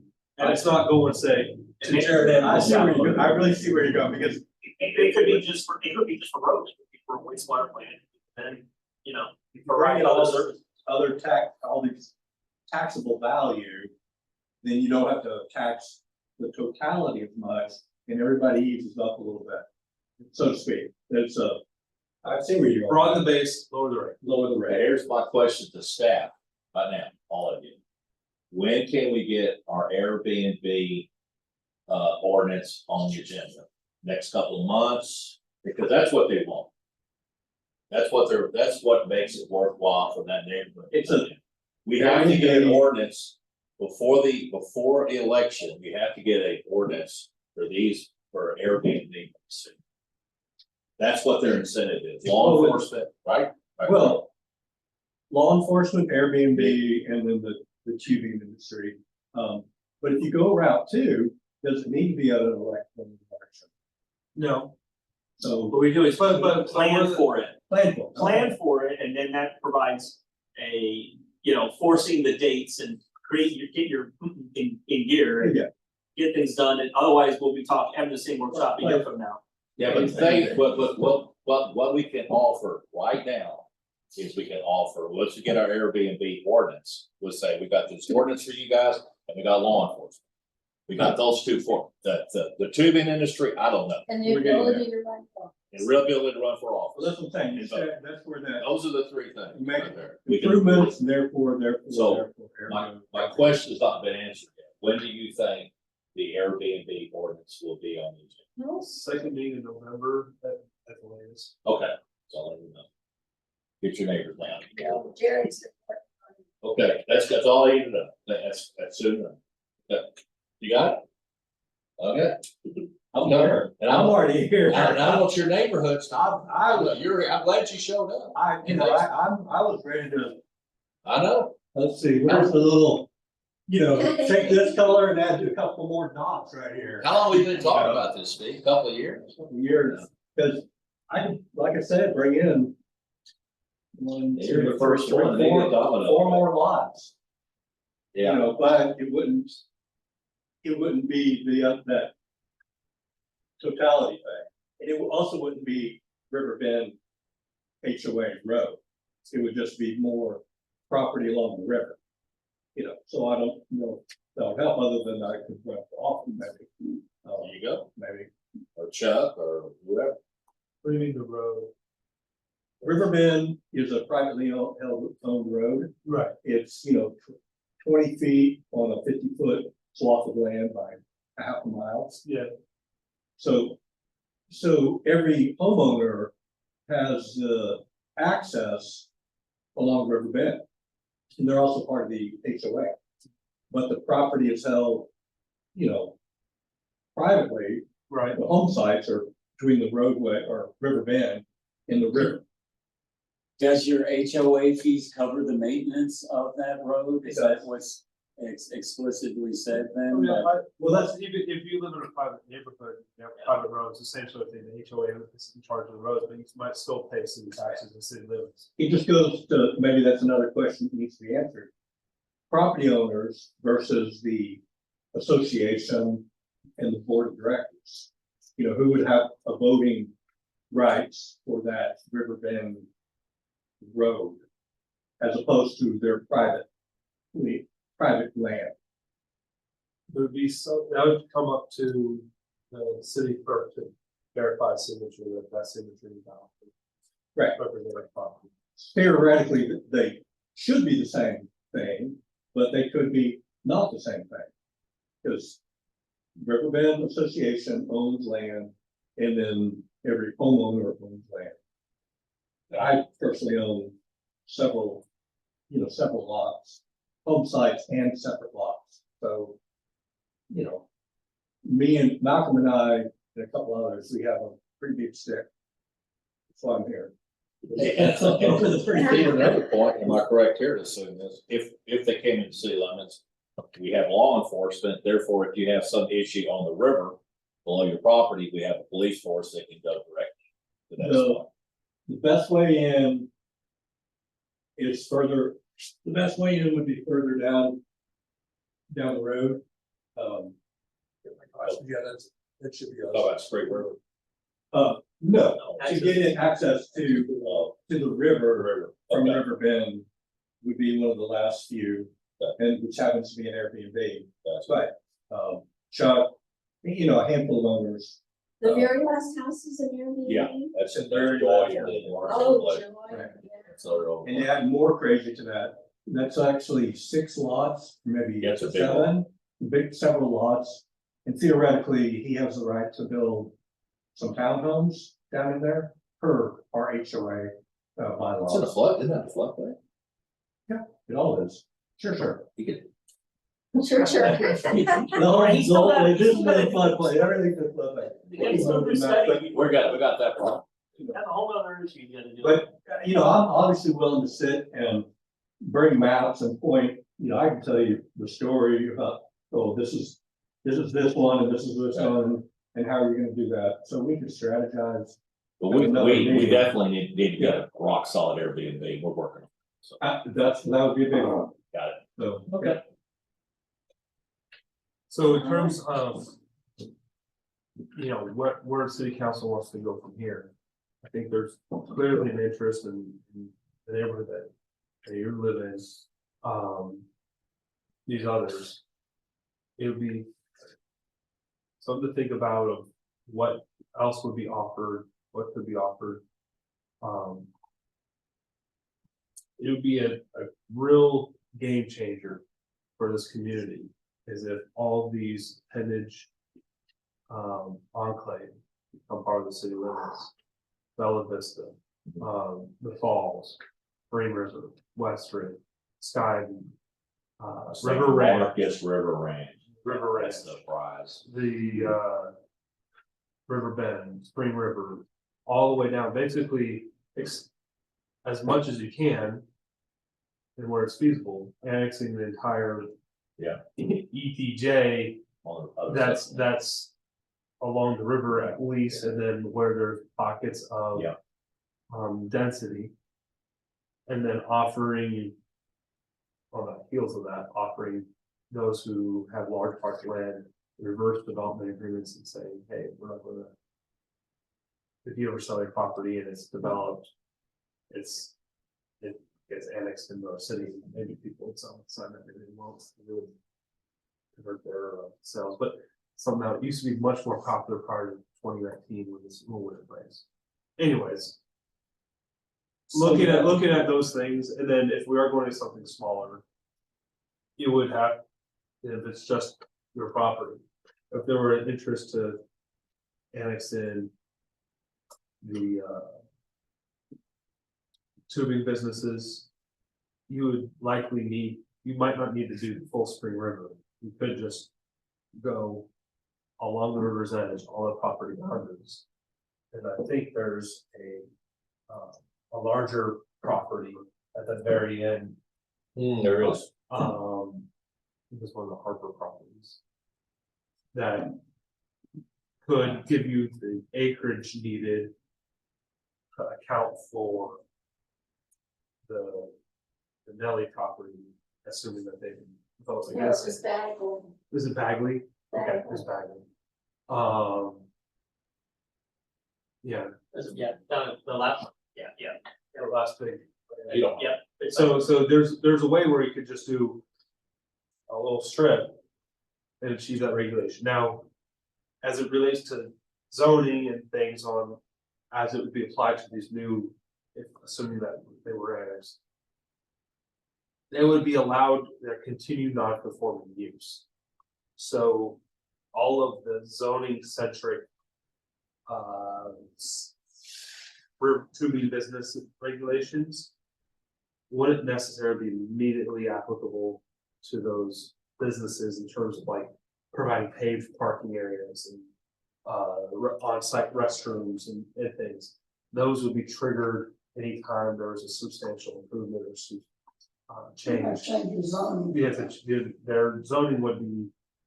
They'd be grandfathered in. It would be As- grandfathered in, but there would be triggering events that would make that have to be updated.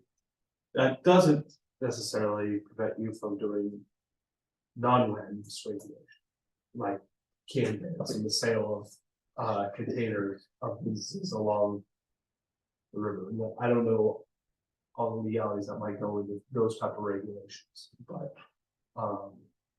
the city would have ability to regulate them, I would think, to a point, but only to a point. You wouldn't be able to say, all right, now everybody have to comply with everything we did. Well, Not everything we want. the- It wouldn't necessarily work that way because there are some grandfathering. The two things that would nail them would be the can ban and PI.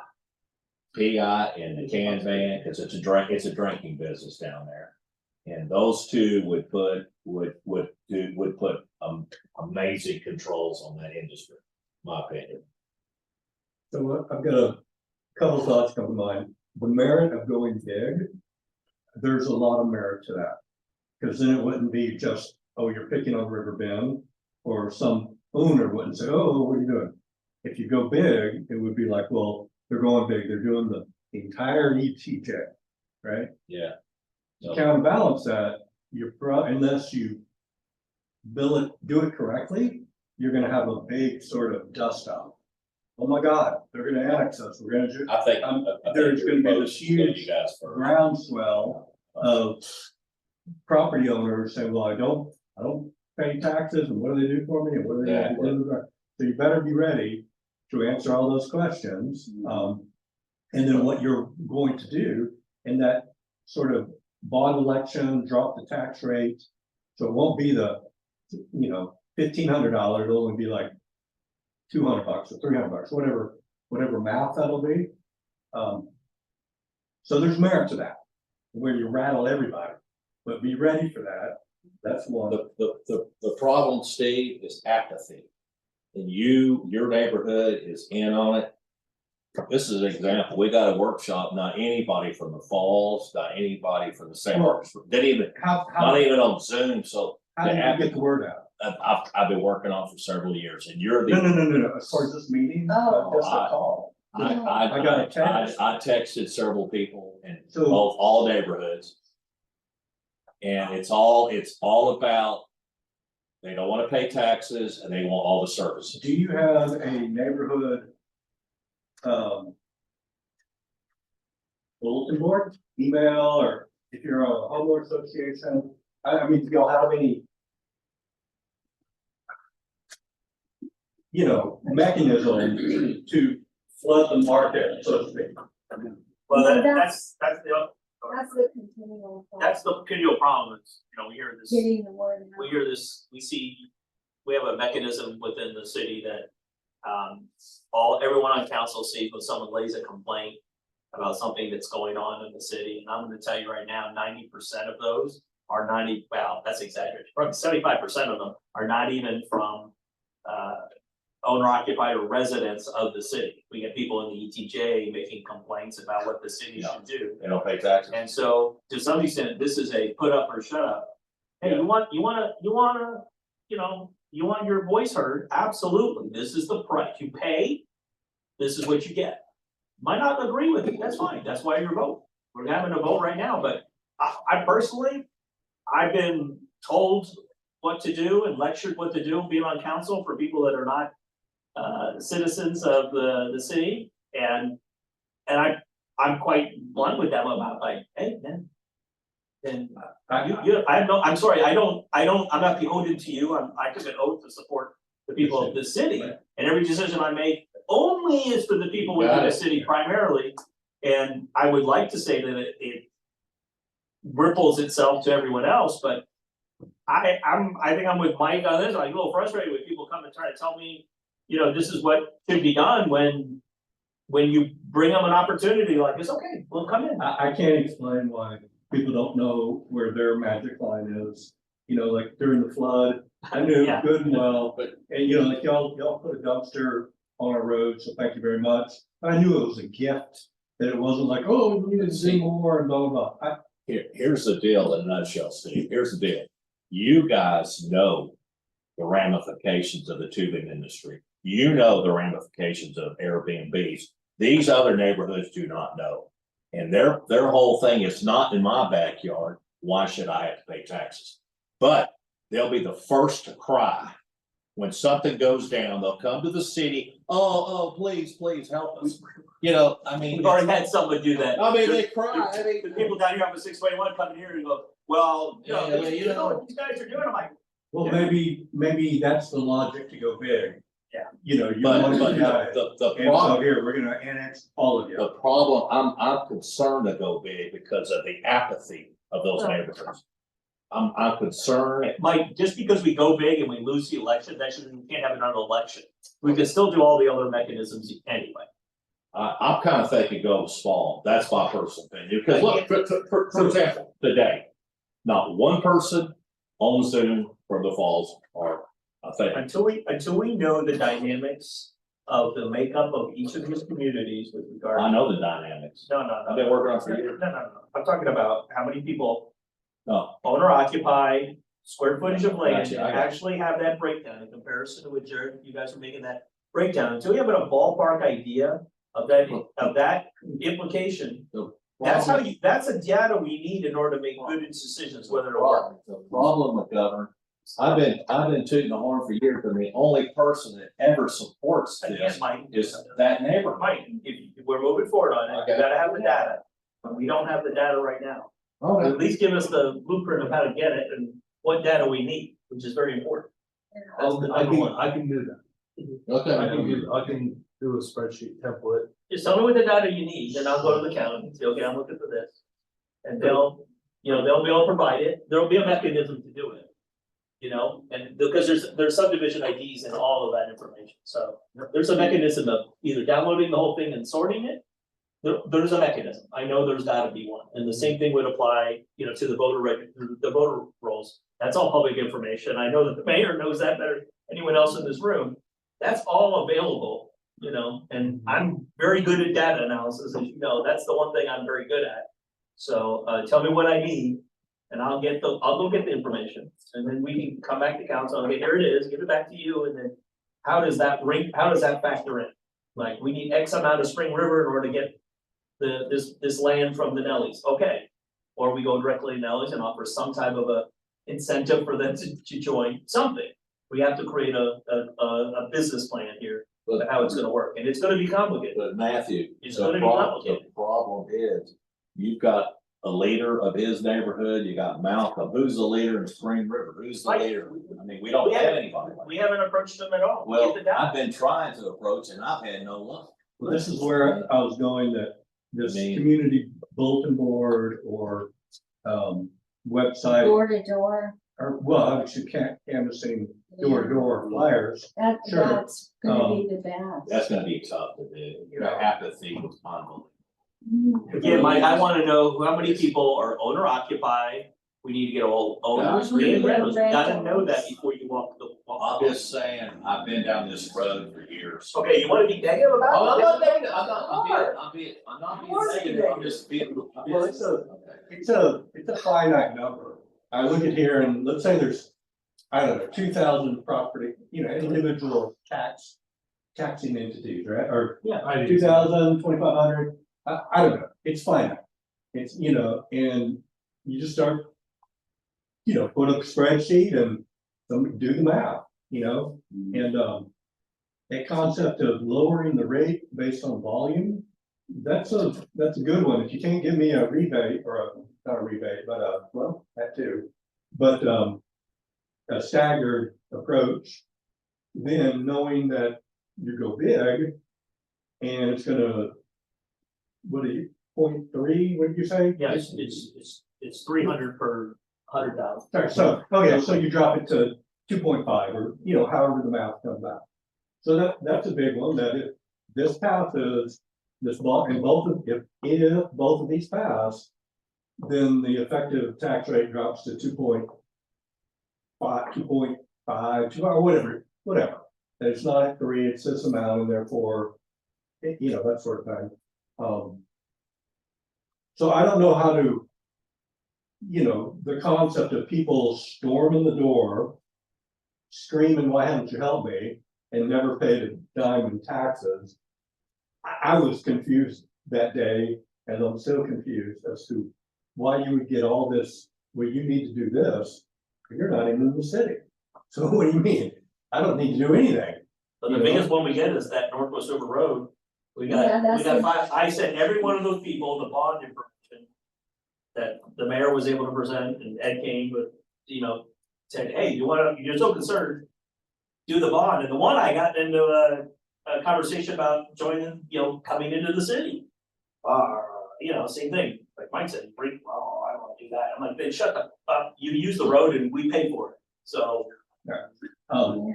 There's like 25 or 30 property owners inside the city that use that stretch of road and the length of time, like the amount that they do. And then they want us to spend the money to. Did you know about the bond issue? That the state county, There's a county road bond. they're Oh, wanting to fix, so the city of Martindale has from Quail Run to Highway eighty You know, that we put on there, and we said that would cost over $2 million to fix that stretch of road. Now, we also have a grant for the River Bend Bridge, that's not a bridge, that we're not working on that grant right now, but we will be. You're talking about, At the end of River Bend, yeah, it's not a bridge, it's a poured structure and it's falling The apart. culvert right there. in well, yeah, front of the one lane thing, Yeah. it's not really. We are, It's we are right fixing there. it, we are fixing it, Yeah. the city. So the city has a Approved the grant. grant to fix that, so that'll be fixed in. Hopefully One year and a half. hopefully. Probably 2 years from now. That'd be great, because we're fixing our Yeah, so you're getting- bridge right now, so we're gonna be a double. But the bond is from Quail all the way through that to 1984, that the mayor had to put on the on the ballot. So there's like Of the 21 or 22 road improvements on that bond. So we want people to vote for the Yeah, we bond. wanna. Well, if I'm able to, You can. Well, Yeah, You're any called. county in the Yeah. county. Oh, well. yeah, sure. Yeah. So Martindale is on, We can one look at program. No, that's Caldwell. Let's make Caldwell. Caldwell. Yeah, it's a county bond, sure. Yeah. Yeah, you got it. Yeah. Okay, guys, Well, let It's me lunchtime.